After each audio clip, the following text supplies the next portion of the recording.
Hi guys, ടാൻസാനിയയിലെ എൻ്റെ ഒരു casual Sunday ആയാലും ഒരു ബീച്ചിലേക്ക് പോയിട്ട് വരാം നമുക്ക്.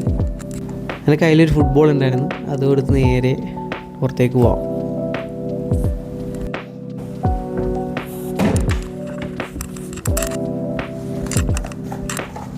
ഞാനിപ്പോൾ ഉള്ളത് കിഗോമ എന്ന് പറഞ്ഞ സ്ഥലത്താണ്. ടാൻസാനിയയുടെ ബോർഡർ ഏരിയയാണ്, കോങ്കോ ആയിട്ട് ബോർഡർ ഷെയർ ചെയ്യുന്ന ഒരു ഏരിയയാണിത്. അപ്പോൾ ഇവിടെ വലുതായിട്ട് പരിപാടികളൊന്നുമില്ല. കുറച്ച് ഇന്ത്യൻസ് ഉണ്ട്, അവരായിട്ട് ചുമ്മാ പുറത്ത് പോകും. അതല്ല തന്നെ ആരെങ്കിലും വീട്ടിൽ കൂടും, അങ്ങനെയൊക്കെ തന്നെയാണ് പരിപാടി ഉള്ളത്. ഇതാണ് ഞാൻ താമസിക്കുന്നൊരു കോമ്പൗണ്ട്. ഇതിനകത്തൊരു 5-6-7 വീടുകളുണ്ട്, അതെല്ലാം റെൻ്റ് കൊടുത്തേക്കുന്നത്. നമ്മളിപ്പോൾ പോകുന്നത് 2-3 ഫ്രണ്ട്സ് അവിടെ ഉണ്ട്. അമ്മനെ കൂടി പിക്ക് ചെയ്യുന്നത് നേരെ ഒരു ബീച്ചിലേക്ക് പോകും.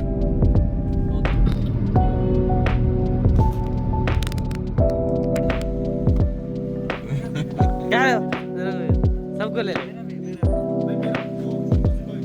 बोलो वाह। सचिन भाई इस तरफ से अच्छा नहीं रहता वो।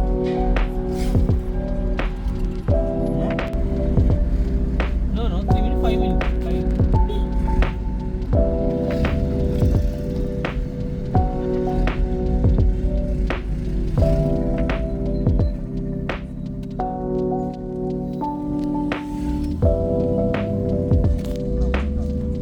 ഇന്നൊരു സൺഡേ ദിവസം കൊണ്ട് അത്യാവശ്യം ആൾക്കാരുണ്ട് ബീച്ചിൽ.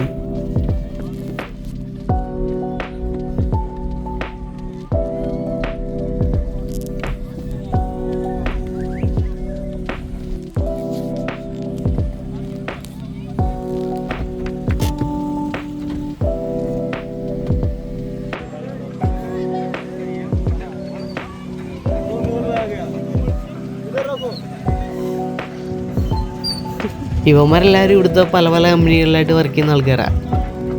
ഞായറാഴ്ച കൊണ്ട് എല്ലാവരും കൂടി ജസ്റ്റ് ഒന്ന് കൂടിയതാണ്.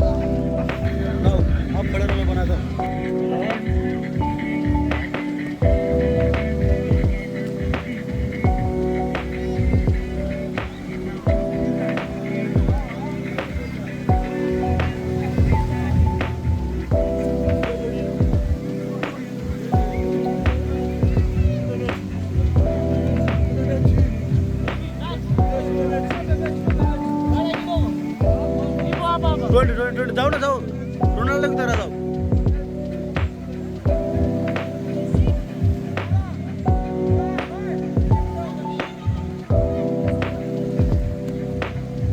നമ്മളിങ്ങനെ ബീച്ചിലേക്ക് ഒറ്റക്ക് വന്നാലും നമുക്ക് പോസ്റ്റ് അടിക്കത്തില്ല. ഒരു ഫുട്ബോൾ കളിയുണ്ടെന്നുണ്ടെങ്കിൽ ഇവിടെയുള്ള എല്ലാവരും നമ്മുടെ ഫ്രണ്ട്സായിട്ട് നമ്മുടെ കൂടെ കളിക്കാനും നമ്മുടെ അടുത്ത് കമ്പനി അടിക്കാനും അവന്മാരുണ്ടാവും. ഇതൊരു അത്യാവശ്യം വലിയൊരു ബീച്ചാണ്, ബീച്ച് സൈഡാണ്. നല്ല നമുക്കൊരു 100 മീറ്ററോളം ഉള്ളിലായിട്ട് പോയാലും ഒരു ചെസ്റ്റ് അളവിലെ വെള്ളമുള്ളൂ. അതുകൊണ്ട് തന്നെ നിറച്ച് ആൾക്കാർ വെള്ളത്തിലിറങ്ങി ഇങ്ങനെ കളിക്കുന്നുണ്ട്. പിള്ളേരാണെന്നുണ്ടെങ്കിലും ലേഡീസ് ആണെങ്കിലും എല്ലാവരും.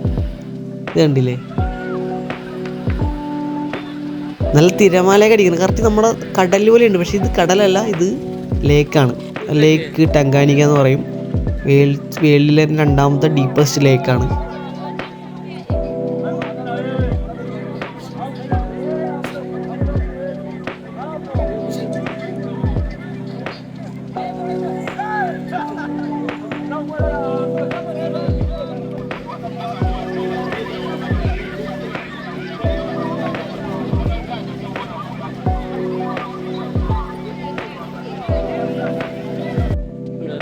ബീച്ചിൻ്റെ പല സൈഡിലായിട്ട് പല പല ടീമുകൾ ഫുട്ബോൾ കളിക്കുന്നുണ്ട്. അപ്പോൾ ഓക്കെ ഗൈസ്, അടുത്തൊരു വീഡിയോയിൽ കാണാം. ബൈ.